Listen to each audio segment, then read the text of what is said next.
ეგრეთ წოდებული ქურდული ვერდიქტი გამოტანილია. ციხეებში მალე პრაგონი იქნება, რაც ნიშნავს, რომ ქართულ ოცნებასთან თანამშრომლობა კრიმინალურ სამყაროში კორექტულად რომ ვთქვათ, ცუდ ტონად ჩაითვლება და ამაზე გაფრთხილებას სასჯელახსრულების დაწესებულებაში პატიმრები შესაბამისი წესით გაავრცელებენ.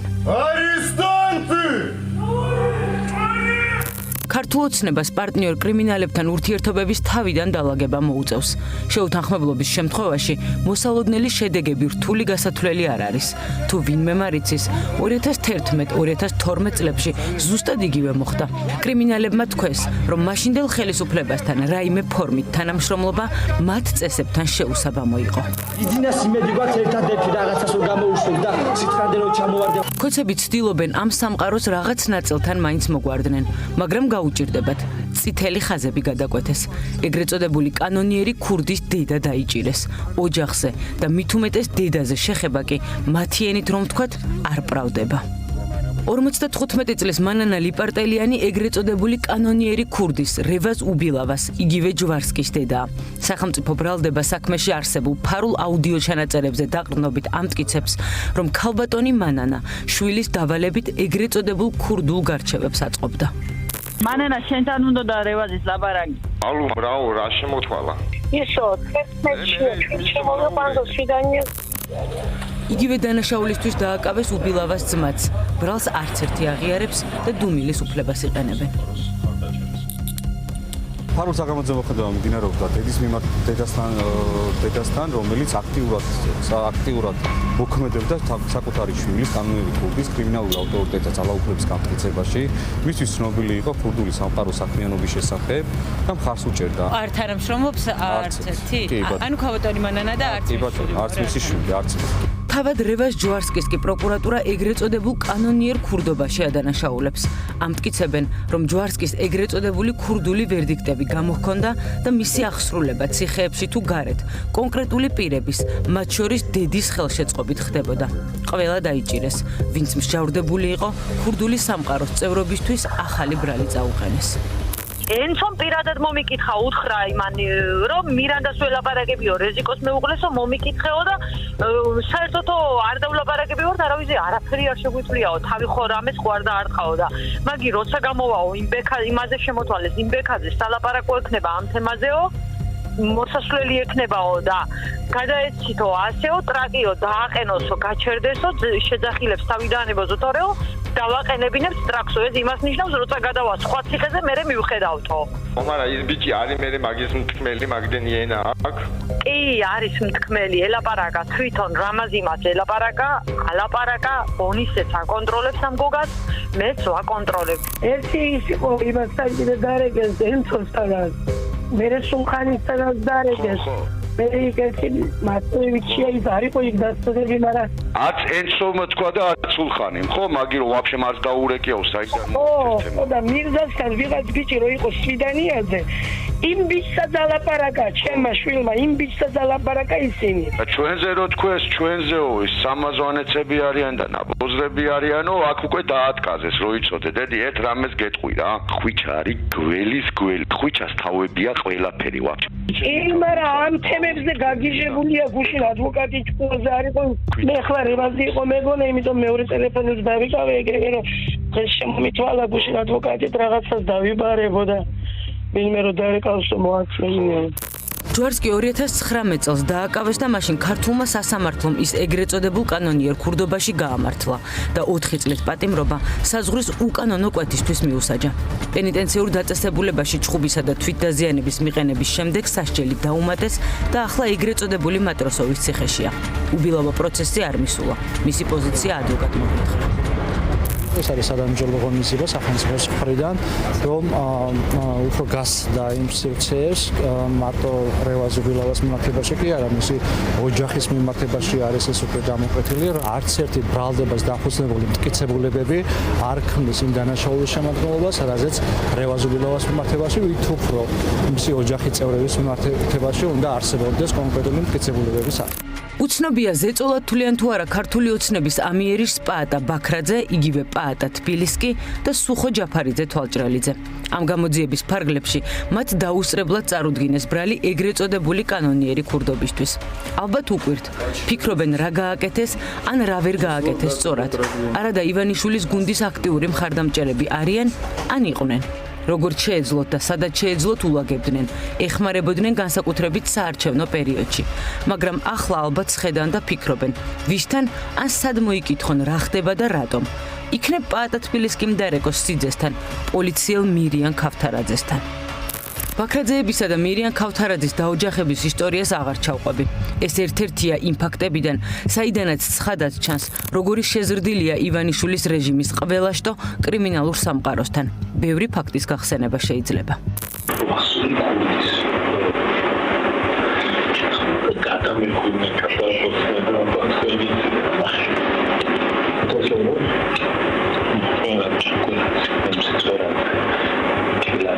ამით დაწყებული, ამით გაგრძელებული და ამით დასრულებული.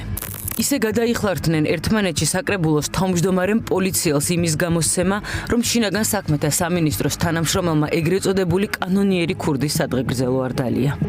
ცემის დროს გაისმა მუქარა ლუკა ჩხიკვაძის მხრიდან, რომელიც იძახდა გადავაგდოთ აივნიდანო. ამბობდა, ვინც ქურდებს და ქურდულ სამყაროს პატივს არ ცემსო, მოიხსენიებდა გინებით დედიც მისამართით, მათ შორის პოლიციელებს. ჩხუბში ჩაერთო საკრებულოს თავმჯდომარე დავით ჩარაშიძე. დავით ჩარაშიძე და მისი თანხმლები პირები მცემდნენ ორთავე, წაბაქციას და მცემეს მუშტებით და ფეხებით. კიდევ ვინ მოთვლის რამდენი შეხვედრა, რამდენი სატელეფონო ზარი თუ რამდენი გარიგება ყოფილა ქურდულ სამყაროსთან.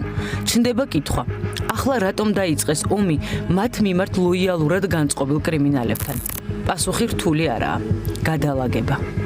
ის რაც შექმნა ლილუაშვილმა, ღარიბაშვილმაც მათ შორის და ის იყო სისტემა, ოღონდ თლიანი, სრული, ანუ ეს იყო აკინძული, აი ყველაზე დაბალი დონიდან სუმთლად ზედამდე. წლების მანძილზე გააკეთეს რა და ეხლა უცებ რომ მოუნდათ რომ ეს მოშალეს თლიანად და პირდაპირ გადაიბირონ ორ კვირაში მეც რომ არ გამოვიდოდა. ხა მაღალი წარმოდგენის არც ერთ ხოთზე არა ვარ, მაგრამ თქვათ იგივე ლილუაშვილს მაგნენჯი გვაქონდა და თან აზრებულად აკეთებდა. ეხლა მაგ ყველასთან შედარებით ხო ეხლა დინარაძე, ყობახიძე სასაცილოა. ეხლა ესენი ეგრე ვერ გადაიბარებენ. ქუჩის დონეზეც ხო ვერა ისიც დალაგებული სისტემა იყო. და ამიტომ ეხლა არა მხოლოდ ეს თქვათ ქურდულზე დაჭერები, ნარკოტიკებზე დაჭერები, ან ესე რომ მიყვეთ, ხო შეამჩნევთ რომ ყველგან ეგეთი სიტუაციაა. თან მასობრივი და თან ქაოტური სრულიად რა. ეჩქარება ძალიან და მაგდროს ხუმეთი შეცდომაა რა და ამიტომ აი ესე მიდის რა. მე არა ვარ დარწმუნებული რომ ზუსტად იციან სწორ იმ ხალხს იჭერენ თუ არა, ვინ ჭირდებათ თუ ანუ რახან ესე მოდი ეს ყველა ერთად დავიჭიროთ. აი ეს არის უფრო აი დიდხეს რო ჭრიდა ხერხები იქით აგეთ რო იყრება ეს ეგ ხალხია რა. ახალი პოლიტიკური ხელმძღვანელობა. ანუ ახალი გავლენები ქუჩაში. ფარცხალაძე მიქაძეების კლანი როგორც ამბობენ, ვატო ყიფიანმა შეცვალა. ეს გადაადგილებები კი, რა თქმა უნდა, ყველა დონეს შეეხება. ძალიან მძიმე ბრალდებით დააკავეს ვატო ყიფიანი. როგორც ჩანს, სუსის ახალმა უფროსმა წინამორბედის აწყობილი სისტემის სრულად განადგურება და ახლის აშენება გადაწყვიტა. მაგრამ მამუკა მდინარაძემ არ იცის, ან ვერ ხვდება, რომ მარტივი არაა კრიმინალების ნდობის მოპოვება. თან მაშინ, როცა ყველა წითელი ხაზი გადაკვეთილია. მოსწონთ თუ არ მოსწონთ ერთმანეთი, იმ სამყაროში არსებობს დაუწერელი წესები, რომლებსაც ყველა პატივს სცემს. ხოლო უკან აი ერთადაა, მე და თუკა ჩავიკუწეს ეს შემოხმა ძალიან კარგი. ნუ დააფიქრე ჩამოსათელები ხარ და მიხედეთ მაკაურობას, ყველაში ხუბის ცვლილებები უმტკივნეულოდ ვერ ჩაივლის. ქართულ ოცნებას, განსაკუთრებით არჩევნების წინ, კრიმინალების დახმარება ყველა დონეზე სჭირდება ხოლმე. ერთი ვატო საკუთარი დაჯგუფებით მთელ საქართველოს ვერ გასწვდება. სჭირდებათ ყველაფერზე წამსვლელი ადამიანები, დიდ ქალაქებსა თუ სოფლებში, რომლებიც მოქალაქეებს დააშინებენ, წაართმევენ პირადობებს, კონტროლიორებად დადგებიან საარჩევნო უბნებთან და ასე შემდეგ. როგორც ხდება ხოლმე, დაიწყება ვაჭრობა კრიმინალებთან, თავისუფლების ან სასჯელის შემცირების სანაცვლოდ დახმარება. სხვათა შორის ამ გამოძიების ფარგლებში დაკავებულების ახლობლები ჩვენთან პირად საუბრებში არ მალავენ, რომ ოცნების რეჟიმი ისევ სავაჭროდ ემზადება, მაგრამ შეთანხმების მიღწევაში ამ მოვლენების გათვალისწინებით ეჭვიებარებათ.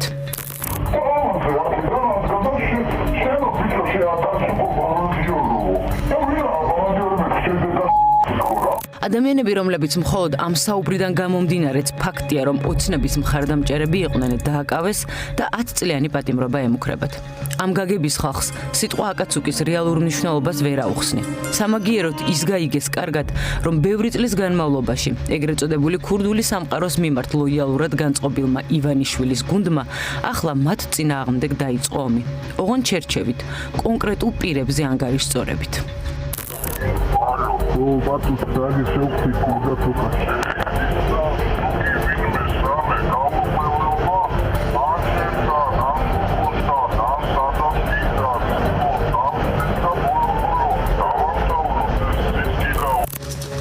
მასშტაბური სპეცოპერაცია ჩაატარეს და 59 პირს ბრალი წარუდგინეს.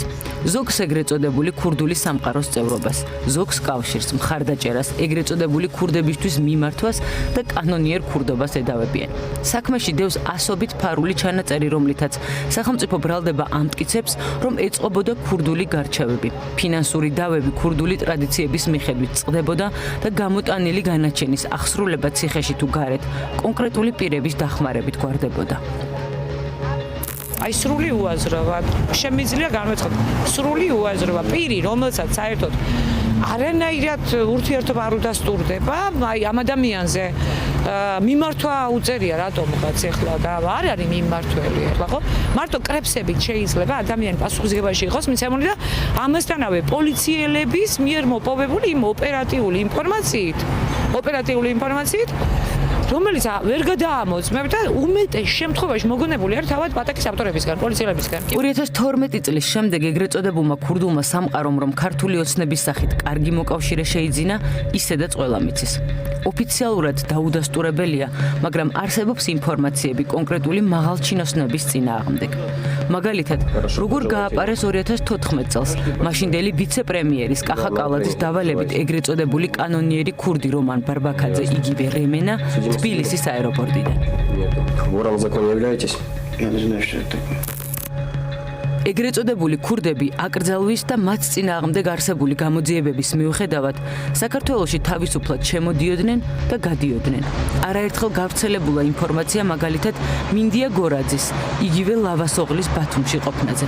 წლების განმავლობაში საგამოძიებო უწყებებს არაინტერესებდათ კი არა, პირიქით, ხელს უწყობდნენ კრიმინალების თავისუფლად გადაადგილებას ჩვენი ქვეყნის ტერიტორიაზე. 2026 წელს კი მათზე გალაშქრება, მარტივად რომ ვთქვათ, თვალებში ნაცრის შეყრა.